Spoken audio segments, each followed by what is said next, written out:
Good afternoon. I'm Bren Cuny, Manager of Member Services for the Ohio Restaurant Association.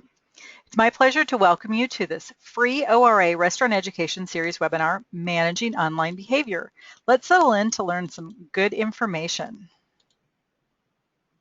Hey, before we get started, I want to let you know what you can expect in today's webinar. Currently, we're looking at an example of the GoToWebinar attendee interface, which is made up of two parts. The viewer window on the left, which allows you to see everything Jaime will present, and the control panel at the right. Within that control panel is how you can participate in today's event, so let's look at that. By clicking the orange arrow, you can open and close the control panel. From the View menu, you can set the control panel not to auto-hide if you'd prefer to always keep it open. The audio pane provides audio information. By default, you've joined the webinar via mic and speakers. Click Audio Setup to select your computer speaker or headset devices. If you prefer, you can join the audio via telephone. By selecting Use Telephone, and the dial-in information will be displayed, including an audio pin. During the presentation, we will be taking your questions. So to ask a question, simply type in the question and click Send. This is where you can also let me know of any issues you might be experiencing during the webinar. After the webinar, a survey will pop up, and please respond to this survey in order for us to improve our offerings. So I'd like to introduce our speaker, Jaime Kolligan. She is a member of the Ohio Restaurant Association, and she has a special interest in employment and social media. Welcome, Jaime. Thank you very much, Bren. I'm going to go ahead and pull up my screen here and get us started.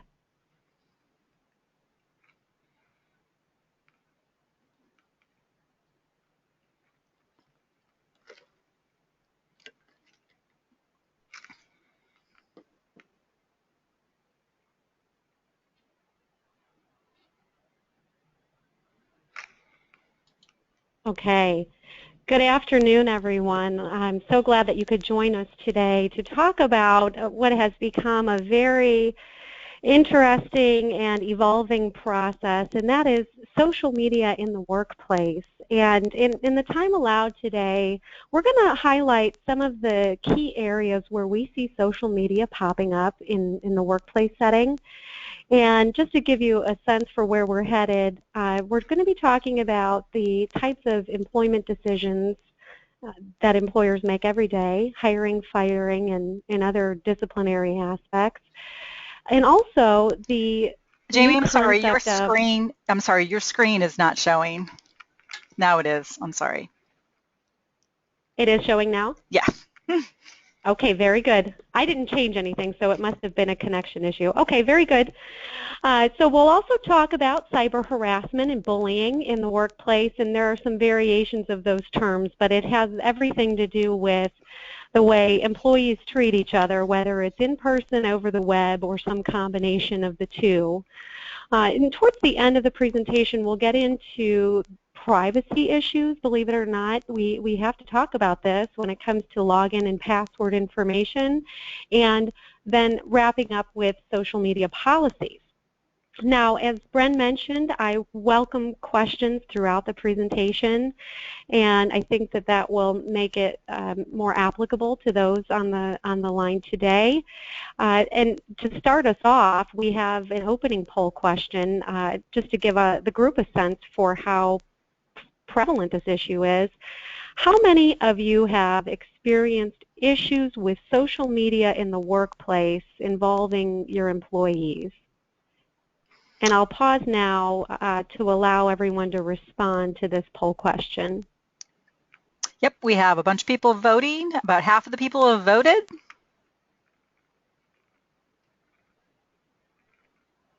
Got 92% voted, so we'll give it just a couple more seconds and then everyone else can.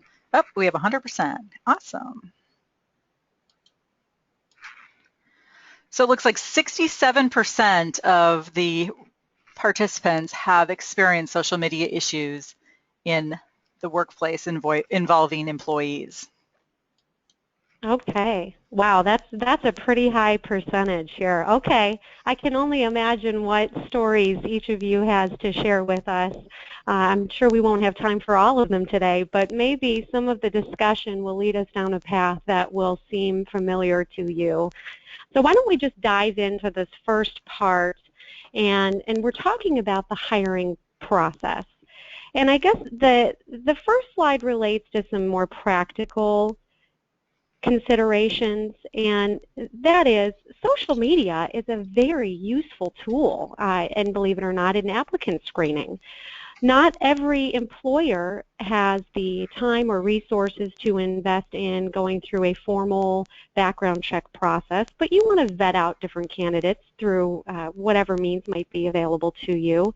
And publicly available free online information is a good resource for that. That's what many HR folks and employers have reported to me, at least. So this is a free search tool. It's available at your fingertips. And it helps you get an understanding for an individual and how they might fit in your workforce that is different than what you might otherwise learn on the employment application itself or from a resume.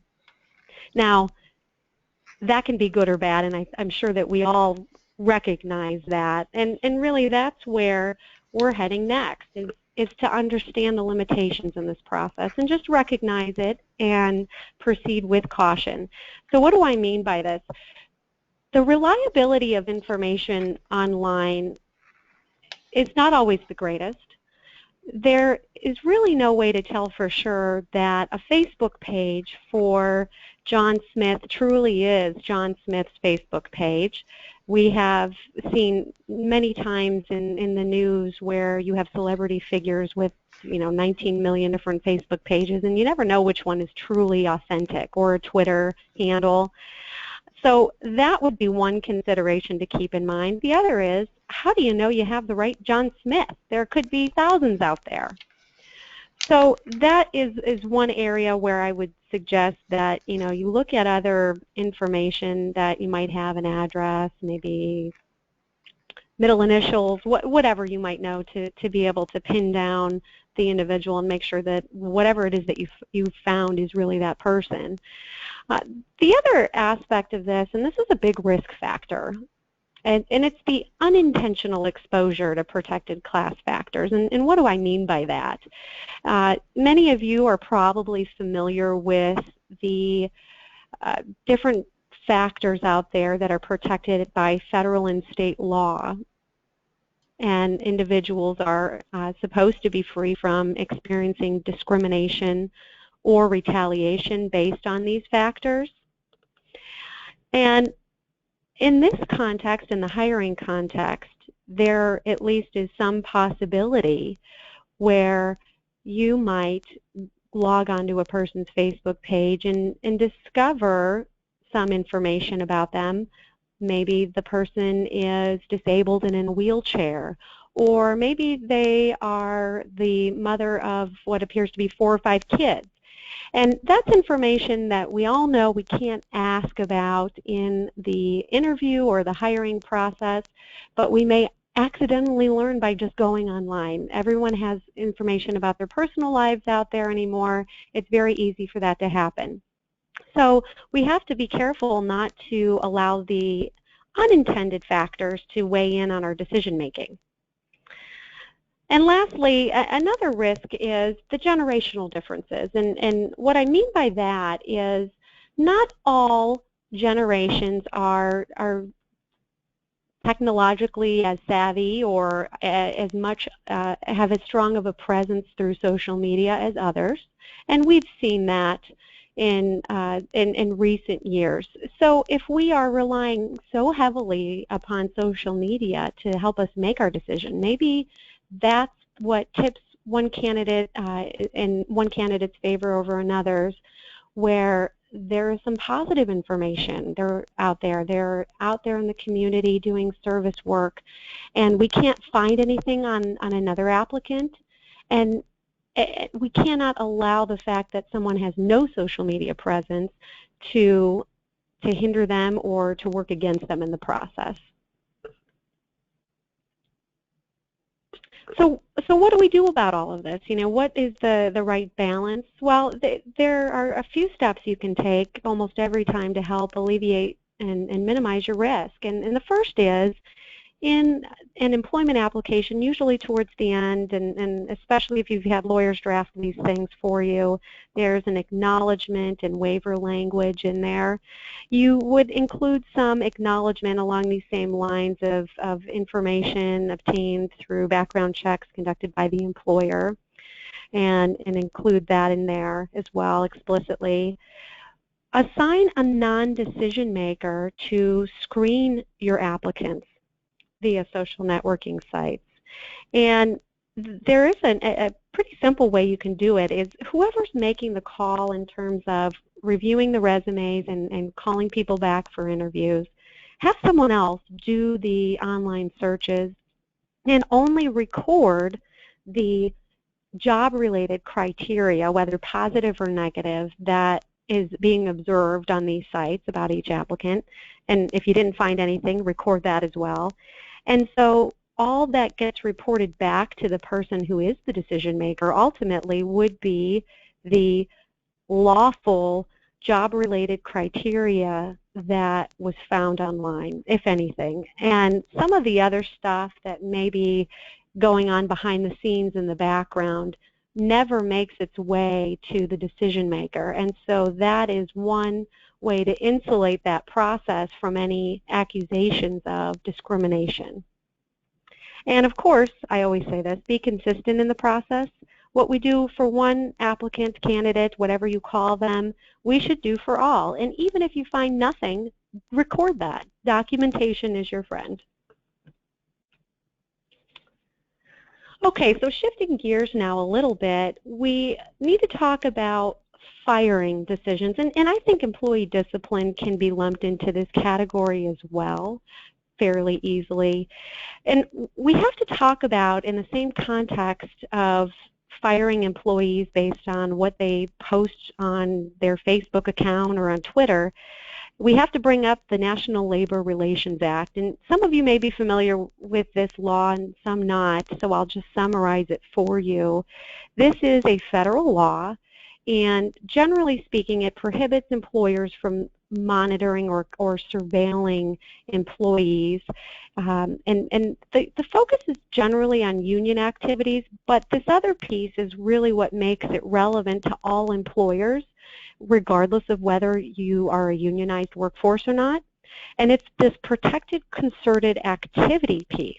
And there's a very long definition both in the NLRA and through board case law that tells us what that means. But to summarize, what we're talking about are employees discussing their terms and conditions of employment, and to complain about their terms and conditions, to join together for protection, or to complain about the way things are going, whether it's their manager, their supervisor, others in the workplace equal to them. It really makes no difference. You just need two coworkers to join together in the same line of speech, really, about terms and conditions, or for one person to raise issues and concerns on behalf of others to trigger this protected, concerted speech. And so we'll talk about it as speech for now, whether it's said verbally in the workplace or through online social media forums. All right, so let me give you one example while we're here. And the first example is, you know, and this is something a lot of employers get wrong. I didn't have this as a poll question before, so Bren can tell me if I'm not allowed to ask this and throw this one in there in the mix. But let me just ask it anyway. How many of you believe it's okay and lawful for an employer to tell employees not to discuss how much they're earning with their coworkers? And anyone that wants to answer that question can put it in the questions tab and hit send, and I'll get those answers and I'll compile them for you. Great. Okay. Sorry, Bren, that was sort of impromptu, but That's I okay. think it can be If there are any who are brave enough, we will not call you out and reveal your individual answers. Somebody said not legal. Someone said, I think it's okay. No, we can't say that to an employee. We'll wait just a couple more seconds to see if anyone else, because I know I'm a slow typist. I would say no, you can't say that. Maybe one more person, see if they're.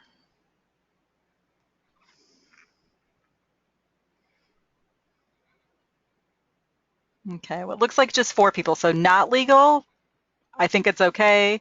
No, we can't say that to an employee. And I would say no, you can't say that. Okay, very good. I can breathe a sigh of relief. So I think for the most part we're all on the same page here. The answer is, of course, that is a term and condition of employment. So we have to think about this as the wages, hours, working conditions, really anything that impacts the work environment itself is fair game. And employees are allowed to talk about it, complain about it, and really we can't discipline or fire them for that reason alone if they are joining in their concerns with other employees. Now, there are limitations, and we don't have time to get into all of them today, but you know, one example would be you can't fly off the handle and jump up and down on a table and disrupt the workplace. You don't have a right to engage in that sort of behavior. But you have a general right to, on a concerted basis, talk about these topics. And so we can't give employees instructions not to talk about their wages with their coworkers. But, you know, this might let each of you breathe a sigh of relief somewhat. There is no legal obligation to give them information, to disclose the wage-related information as a general matter. All right, so I think we all get this.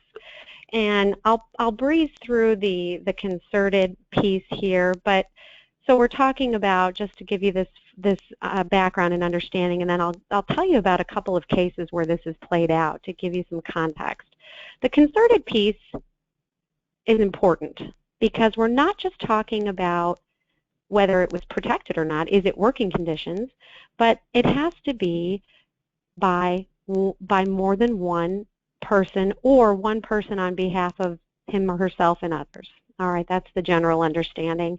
And you can see we have a few exceptions, that it does not include statements that would be just like personal griping, personal attacks, you know, a very extreme and outrageous, vulgar language or acts of violence. Those would all fall under these exceptions. So let's talk about one of the key decisions where we've seen this play out, and that is the Hispanics United of Buffalo case from 2012. And just to summarize for you, the board, which is, I'm referring to the National Labor Relations Board, it's the administrative body that is charged with enforcing the National Labor Relations Act. So it's similar to a court system, but it's a federal administrative process.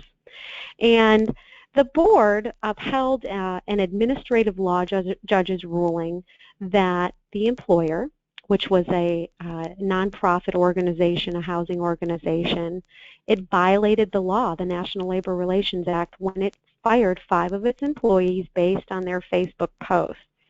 Okay, they had to reinstate them with back pay. That was the penalty. So if your question in the back of your mind is, well, what's at stake if I don't get it right, this is a good example. So let's talk about what the Facebook post said and in the background here to see whether we agree with the employer's decision. And really what happened is there were a group of employees who worked for this nonprofit, and they reacted on Facebook, there were 5 of them, to what one of their coworkers said. It was a criticism of them. And so this is just a snapshot on your slide of some of the comments that they made. And of course we've censored this a little bit, but for example, a coworker feels that we don't help our client enough at Hub. I about had it. My fellow coworkers, how do you feel? Employee 2, what the F? Trying to do my job. I have 5 programs Employee 3, what the hell, we don't have a life as is. What else can we do? Employee 4, tell her to come do my effing job and see if I don't do enough. This is just dumb.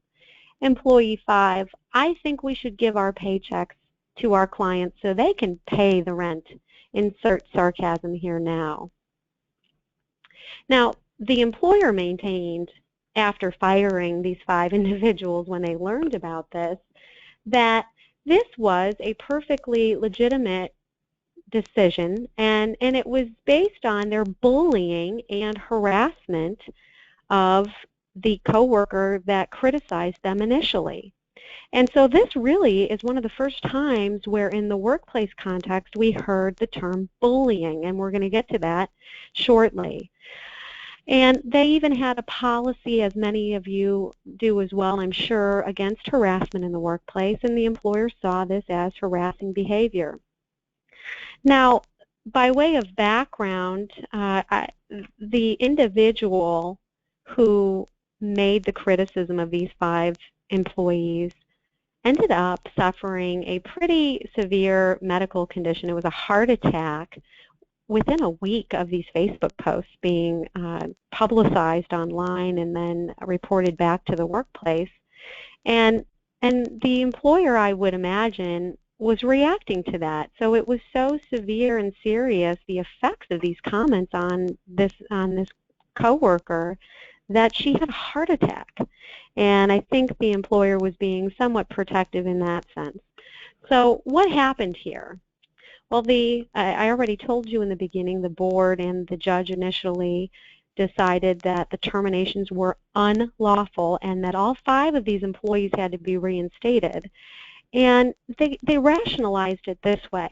First, the Facebook posts, while angry and defensive responses, they were responding to the coworkers' criticism of their work in the first place, which is what they said amounts to the protected piece. So we know it's about terms and conditions of employment, and it was certainly concerted because we know that we had this whole group of 5 employees sharing in the same concern.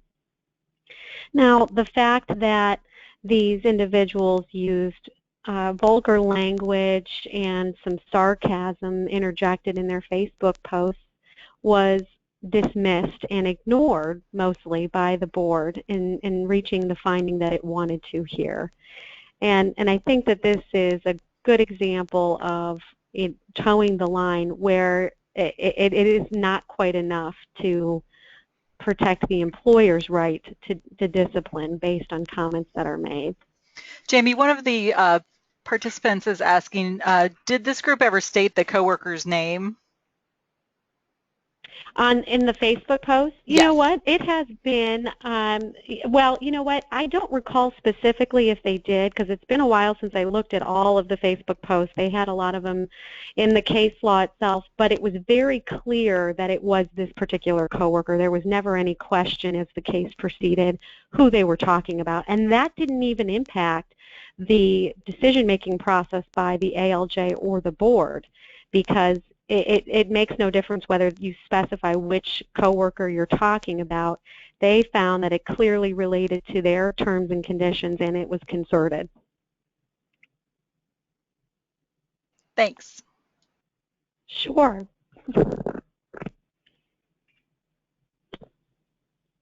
Okay, so let's go on to another example. This is a good one, all right? This is probably one of my favorite examples to share on this topic. So also from the same time frame, one of the first decisions, and it's the Carl Naws Motors case.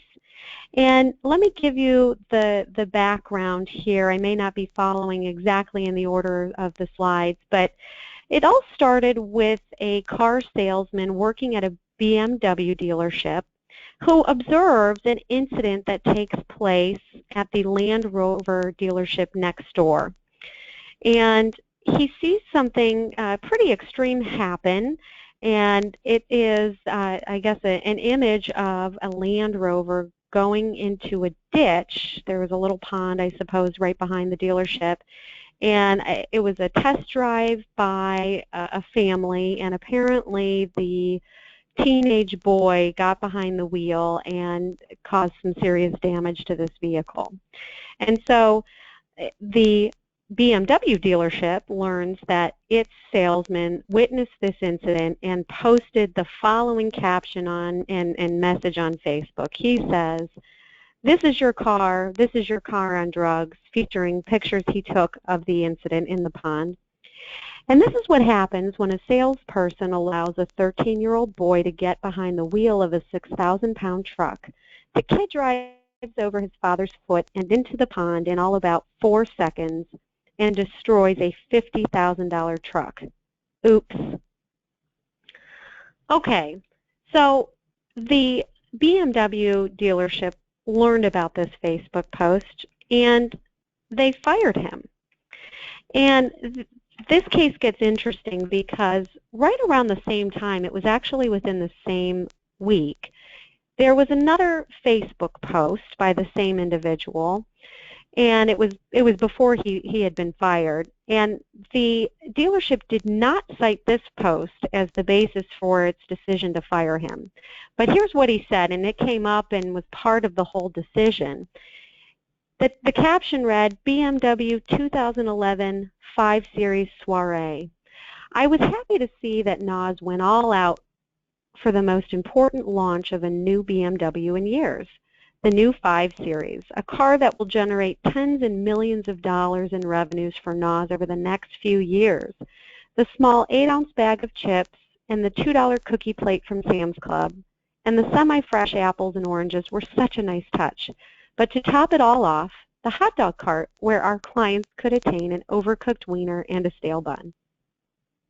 Okay, so some of you may be chuckling to yourselves in reading that, and that seems pretty sarcastic, doesn't it? So why do we even care whether he said that or not? Well, the board decided to address both of the Facebook posts, and here's the conclusion that they ultimately reached. They said that the termination decision based on what he posted about the Land Rover accident, that was a lawful termination. And so he was not reinstated. There was no remedy awarded to him or any back pay of any kind. And the rationale behind that, of course, is he did not speak about his own terms and conditions of employment in that example. He didn't work at that dealership. It was the one across the street. And he was making a mockery out of what was a very serious situation and could have been a very dangerous situation for a young boy. And so that was not much appreciated and was not legally protected. Okay. Now, even though it had nothing to do with the decision-making process, the board still decided that it would comment on the other Facebook post and said that if the BMW dealership had terminated him, even in part based on the other post, that would have been unlawful. And again, we're seeing this very sarcastic tone, and it doesn't make any difference. They argued, the board argued, that this other post had everything to do with the salesman's terms and conditions because the quality of the food served during this customer event would have had an impact on his sales and therefore his commissions. So take a moment to digest that. All right. Are there any questions based on these cases and the rationale offered by the board? We're going to go into a hypothetical next to test our understanding. Yes, so there is a question. It's so if I rant and rave about my employer and no one else from work joins in the conversation, then it's not protected. But if I get into another person to comment, then it becomes protected. Okay, it is almost that clear of a line, although I would say that could be true. Ranting and raving, if you do so about your terms and conditions, and you're not threatening someone or being extreme and outrageous in the manner in which you do it, and there is some latitude there. If you're making those statements on behalf of others, that could be concerted, even if no one else specifically joins you. But we will see and I think the next example will illustrate this. where even through a Facebook post, an individual can post a comment, and if their coworkers just hit the like button, and we've seen the case law on this recently, if they hit the like button, that makes it concerted. And that's been viewed as enough. So it is a really tricky situation, and we just need to be aware of it and kind of just understand where this all falls in line with the NLRB's view on these situations. So why don't we go into the hypothetical example that we have? Okay. So I'll read this scenario, and then I'm going to pose a question for the group, and then we'll give each of you an opportunity to respond. And this is a Facebook post by a bartender, and it relates to the employer's tipping policy. Here are the facts. A bartender verbally complained to his coworkers that the employer's tipping policy sucked. The coworker agreed, but neither shared this concern with management. Approximately 6 months later, the bartender engaged in a discussion with his stepsister on Facebook, complaining that he was underpaid. He also called his customers rednecks and stated that he hoped they choked on glass as they drove home drunk. None of his coworkers responded to this post. The next day, the bartender received a Facebook message from the owner notifying him of his termination. All right. Is this an unlawful discharge or an unlawful termination by the restaurant owner under the National Labor Relations Act based on what we've just discussed? Is it unlawful? Looks like we're about 50% have voted.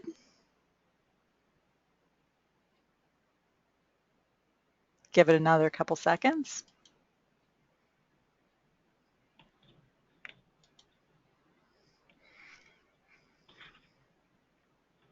Okay, we're going to close the poll. Looks like 70% say this is not unlawful. 10% aren't sure, and 20% says it was an unlawful discharge. Okay. All right, so now we're getting a little bit more variation in our responses. And this one is a little bit tricky. It's a couple layers deep. So let's just start with the end game here. And this is based on facts from an actual case. So we know how the board actually looked at this, or an ALJ looked at this. And the answer is no, it was not an unlawful discharge. And the way we get there is this. The initial comments shared between the coworkers about the tipping policy, I have no doubt, and I don't think there would be any dispute that that would be protected and concerted, because you have two individuals sharing in that concern about their wages. And if it had ended there, it would have been a different outcome, but it didn't. Really, the reason for the termination here was based on what this bartender posted 6 months later. So there was significant time between the two posts, and although he was talking again about wages, he's having the discussion with his stepsister this time, and there's no indication that he is sharing this concern on behalf of others, or that his stepsister works there, or that anyone else from the workplace commented or agreed with his post. And really where it tipped the scale from the board's point of view is the comments about the customers. So we're starting to see another line in the sand, and that is you can't bash the customers or the clients completely here. Now you can make some sarcastic comments, but this was a little over the top. He hoped that they choked on glass as they drove home drunk. That is a little bit extreme, and so that was a lawful discharge. So what are the key takeaways? Oh, Bren, yeah, was there a question? Yeah, someone said that they didn't think it was lawful to terminate someone via Facebook. Oh, really? Well, maybe can we get some clarification? Are we talking about in Ohio or some other state? Yeah, it was just. Can whoever ask the question? Yeah, so in Ohio. Okay. Well, I can just tell you this. Under the employment at will doctrine, which is what we follow in Ohio, you can fire an employee at any time for any reason, so long as it's a lawful reason. And there are no rules out there that tell you how you have to fire someone. So you can do it in person, you can do it by letter, in written form. You could do it online. Now, I mean, do I recommend to my clients that they fire someone through Facebook? No, I wouldn't recommend that. But you can see the irony in the situation here. I mean, obviously the restaurant owner was pretty hyped up about these comments. But yeah, there is no law that would govern how you go about doing that. Thanks. So thank you for the comment, though. That's great that these points are coming up. Okay, so I guess key takeaways here. You may be kind of just going back and forth in your minds and how you might manage these situations, and it ties into the next topic as well. But really what we have to think about is if we're presented with a situation in the workplace and we need to make a decision about an employee's future with us, then we need to consider, do we have reliable information, and usually have we seen it? One way that we can insulate ourselves from liability later on or build our defenses is if you're presented with an employee who comes to you and says, you will never believe what so-and-so said on Facebook, you better fire them for this. And they're not really complaining about it, but they're not agreeing with them, and it's very clear that they think it's inappropriate, then maybe ask to see the Facebook post. Do you have a printout of it? I mean, how did you see it? And you can tell on Facebook, you get the print screen that shows you how many likes there are, and if there were any comments, who commented and what did they say. And if we don't see any other coworkers joining in or liking the post, you can safely assume, if this is someone who's ranting and raving about themselves individually, that does not fall in line with these other decisions where employees are reinstated. We actually have so there are certain measures. Oh, go ahead. Sorry. So we have another question. Does the fact that he served them in order to make them drunk factor into this at all? Not from the NLRA's perspective or NLRB's perspective under this National Labor Relations Act analysis and whether it would be protected concerted activity. But of course, and I'm not very familiar with all of the nuances, I'm sure each of you would be more familiar with this, there are state laws that govern how much you can serve your patrons and the liabilities at stake for over-serving someone. Definitely. That's a totally separate issue. Yeah, so from a liability standpoint, that is a good point. I mean, that's almost an admission of liability potentially that puts the entire business at risk. Yes. Well, and anyone that is interested should definitely attend our next webinar, which is going to be about serving alcohol safely, December 10th. Perfect tie-in. Very good. Okay. Okay, so why don't we transition now? I want to make sure we spend some time going through the social media cyber harassment piece of this.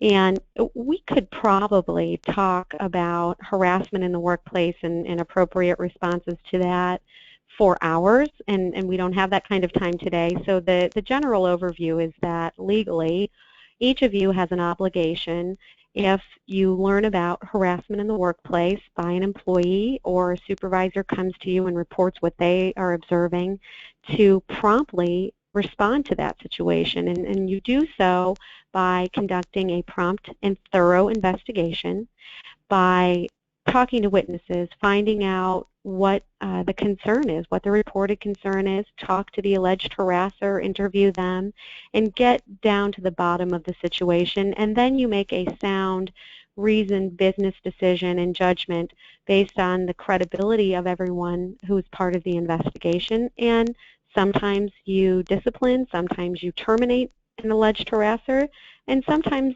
the results are inconclusive and you can't tell who's telling the truth and who isn't. And so you have to come up with other solutions to the reported concern. And so, and that really is just a big overview. So what are we talking about in this context? So what you should do if you receive a report of online harassment or social media cyber harassment.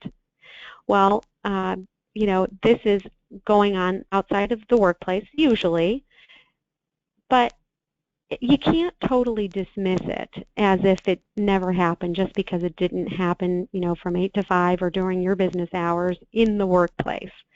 So my first instruction and piece of advice is to proceed with caution. And a pretty safe measure and train of thought to follow is to treat these types of reported concerns the same as you would any other report of harassment, whether it's going on or starting in the workplace or if it spills over into the workplace. And you want to address all reported concerns. That goes to consistency. And again, you want to keep in mind, this is a similar concept that we started with initially, recognize that not all information is going to be reliable. And I have seen some instances early on where we had reports of harassment and more along the lines of employee coworker bullying, and an employee presented some printouts of what they claimed was the Facebook discussion, and we later learned that that was only little clippings of select aspects of that discussion. So through the investigation process, we learned that somebody was really just out to get someone else's job, and we weren't getting the whole story. But that is a perfect example of why it is so important to be thorough and to investigate. So from the workplace bullying side of things, this is a newer concept that's developed, and it is different than harassment, although there is a lot of overlap between the two concepts. This is something that has developed on a nationwide scale, and I believe it all started in the school system with children and education, and now it's spilling over into other applications in the workplace. But it's much broader because it has to do with how people treat each other in general, and not so much based upon their protected class factors where I'm targeting someone because they are a man or a woman or because of their race. This is, I am not treating others kindly or properly, and I am making their lives miserable. And so there are some statistics that a national agency provided that I thought were pretty startling. 35% of workers said they have felt bullied at work. 16% of these workers reported suffering health-related problems because of it, and 17% of the workers decided to quit their jobs because of the situation. Is it an epidemic? Is it something worth noting? I think so. So we also offer, from an association called the American Psychological Association, some other studies have been conducted about workplace bullying and the effects leading to depression, anxiety, and other negative impacts on your business. It hurts the bottom line, employee morale, and the work environment in general. So there certainly are some practical reasons, if not legal ones, to keep this in mind and to address these issues as well as harassment in the workplace. Okay, so what are some examples of bullying experiences at work? We're talking about things that may not be so obvious. Doing a new job without the training that would be needed to learn the skill sets. Surprise meetings with the boss that lead to humiliation, being criticized in front of everyone when you could have a private discussion about small, constructive advice. Others at work being told not to work with you or not to talk to so-and-so. That goes to a retaliation piece as well, and that's really important to make sure that that kind of thing is not going on. We don't want individuals feeling isolated or being singled out. So this constant feeling of agitation, anxiety, you are rarely left alone to do your job without someone stepping in and interfering, and being accused of harassment when confronting the person, so they're flipping it around on you. What are the recommended responses to these situations? I've pretty much already covered that if you respond in kind with how you would react to a harassment complaint, that you're following all the correct steps. You know, prompt investigation, a thorough investigation, the follow-up, being sensitive to individuals' privacy as much as possible, and making the right business decision based on what you learn. A good faith belief decision is usually going to be upheld, and then following up and preventing any retaliation in the workplace. Those are all the steps that have been laid out legally through case law over many, many years in the harassment context, and I would predict that these workplace bullying claims, which I wouldn't be surprised if we start seeing in the next several years. There is a ton of pending legislation out there at the state and federal level that would address this issue in the workplace. And so it's only a matter of time where it becomes another legally protected issue for employees that employers will need to respond to. Okay, so maybe just to test our knowledge a little bit and understanding, let's go through some quiz hypothetical situations. And the first one is, I'll read it, a gruff supervisor yells obscenities at everyone, regardless of their race. Some of the obscenities are very racially graphic, and one of the employees being yelled at is African American. So this will be a two-part poll question. The first is this unlawful harassment?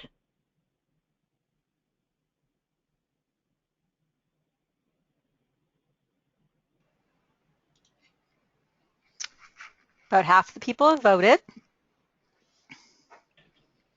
Give it a couple more seconds. Okay, we're going to close the poll. Looks like 70% says it's unlawful harassment, 20% says no. And 10% is not sure. Okay, so before we address both, I want to ask the same, based on these same facts, do you think this is this workplace bullying? And you can start voting now.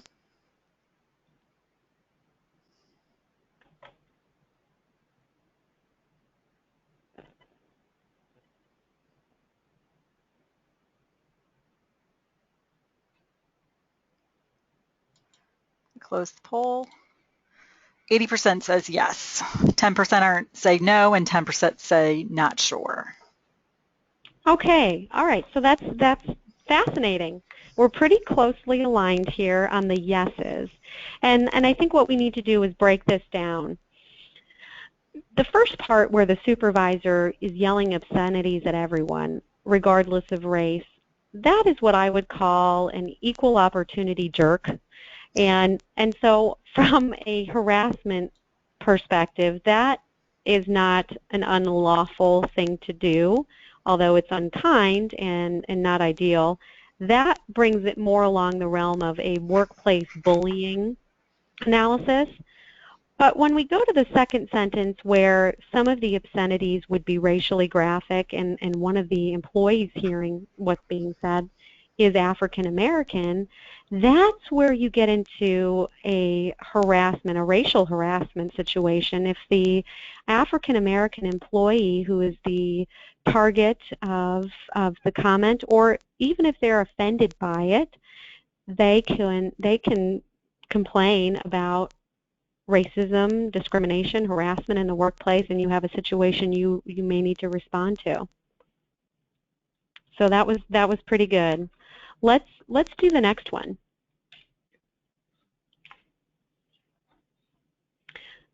Employees play practical jokes on a coworker with an artificial leg while sitting around the bar at the end of their shift. They do things such as removing his chair, hiding his walking cane, and calling him names like peg leg and gimpy. These jokes carry over into the workplace the following week. Is this unlawful harassment? And I believe the poll question is open. Yep. Got half the people have voted. Give it a couple more seconds.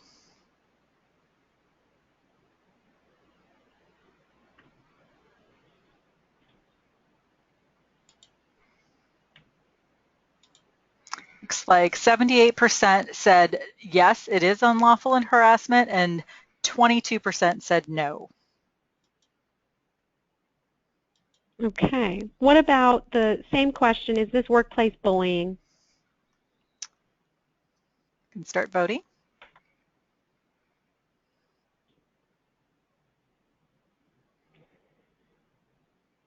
Give it a couple more seconds.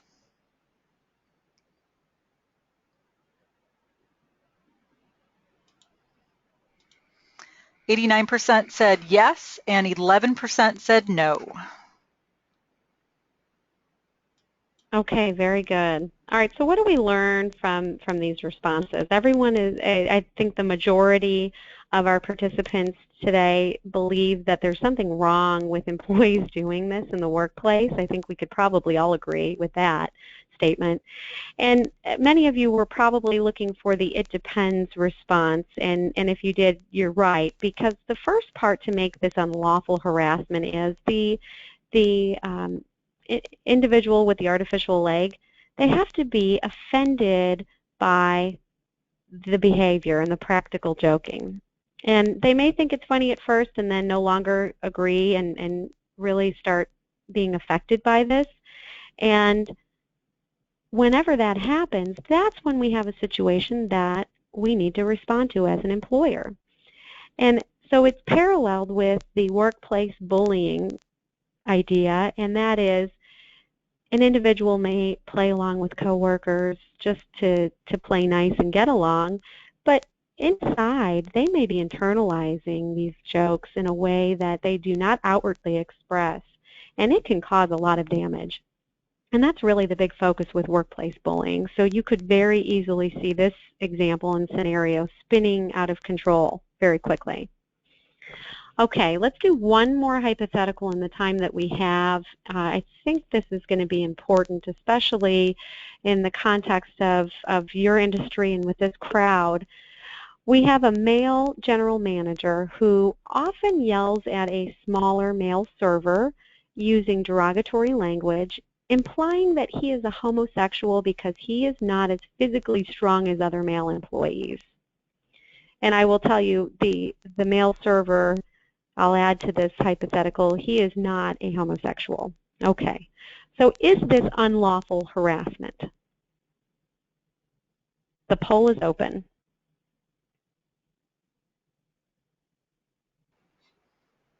Give a couple more seconds to vote.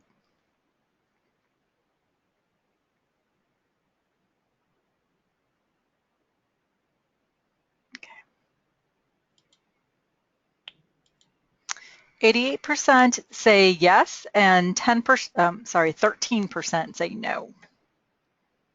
Okay. Is this workplace bullying?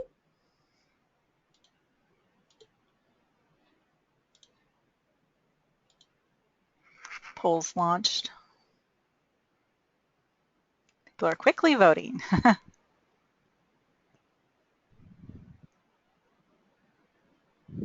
Okay. 88% say yes, and 13% say no. Okay, so everyone, I wonder if it was the same yeses as with the first question. Probably. Yep. This is an interesting hypothetical here because this relates to what some of the no's were probably focusing in on, and that is the sexual orientation of the employee and whether that is a protected class. And generally speaking, at least as of today, in the private sector, which you are all in, that is not a protected class factor. However, under federal or state law, however, the EEOC would disagree and is making a very strong push to go after all employers based on decisions made under this whole theory of sexual orientation or gender identity.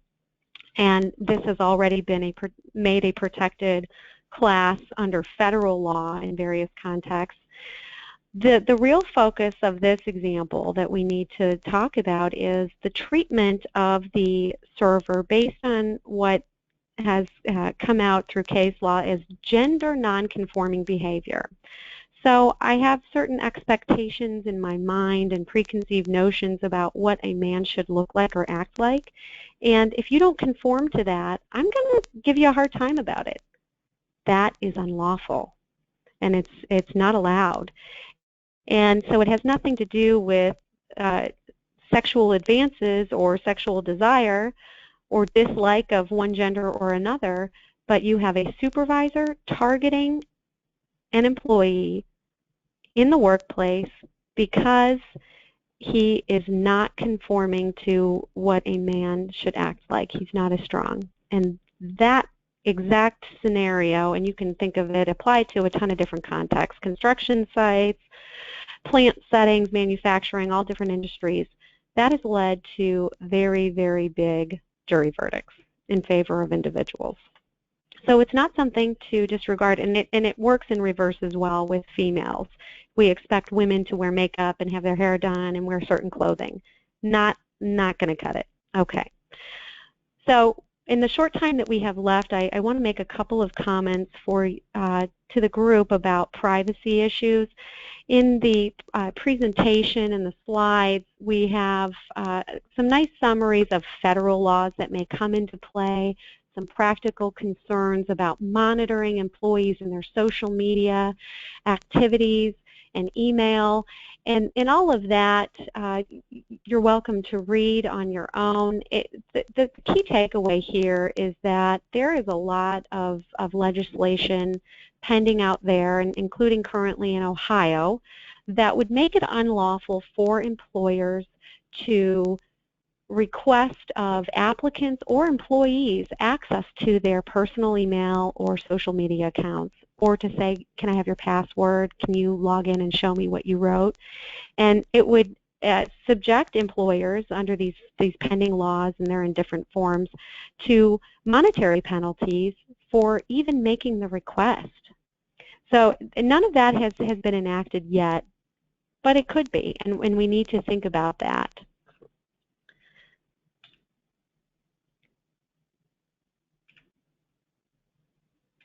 All right, and now lastly I'll mention about social media policies. This is something that not all employers have in place. Some decide that it makes sense and some it doesn't, and it's almost hard to come up with a catch-all template social media policy because each workplace is so different, and especially where you do not have employees using computers at work, it becomes less of a monitoring concern for employers. Office settings, it's far more prevalent. But as a general matter, the key takeaway here is that the National Labor Relations Board is also scrutinizing these policies, and there are certain types of comments that should and should not be in them.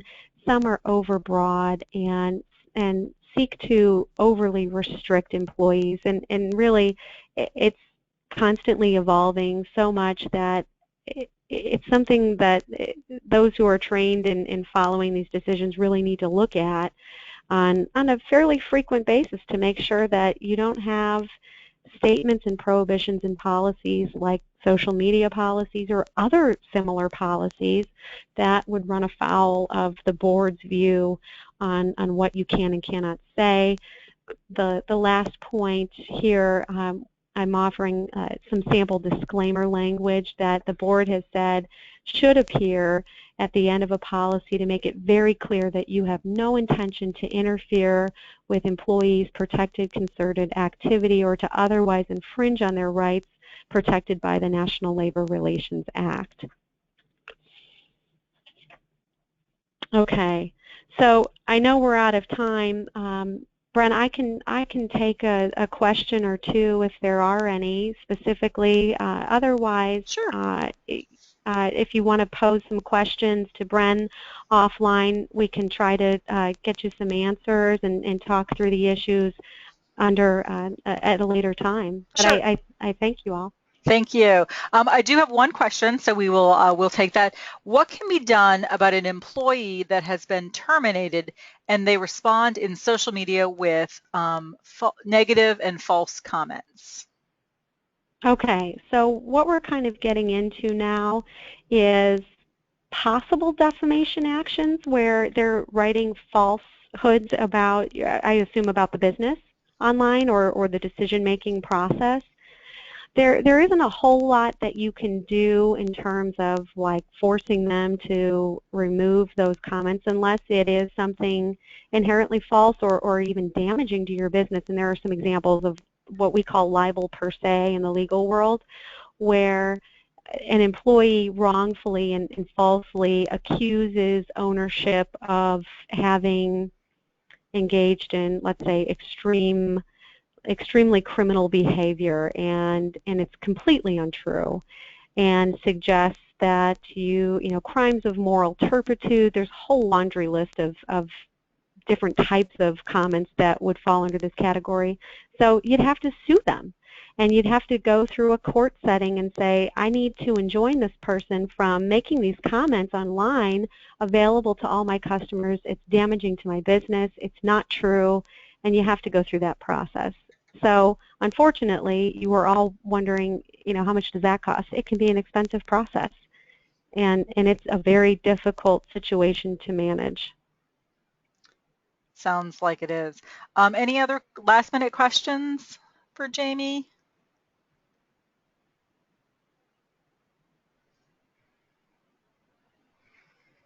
Okay.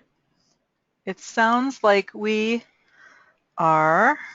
Also, just to mention, if you do have any additional questions, Jaime might be able to answer them. But if you have questions, we also have the Ask the Attorney program, and you can find that on ohiorestaurant.org, or you can also email us at ask@ohiorestaurant.org.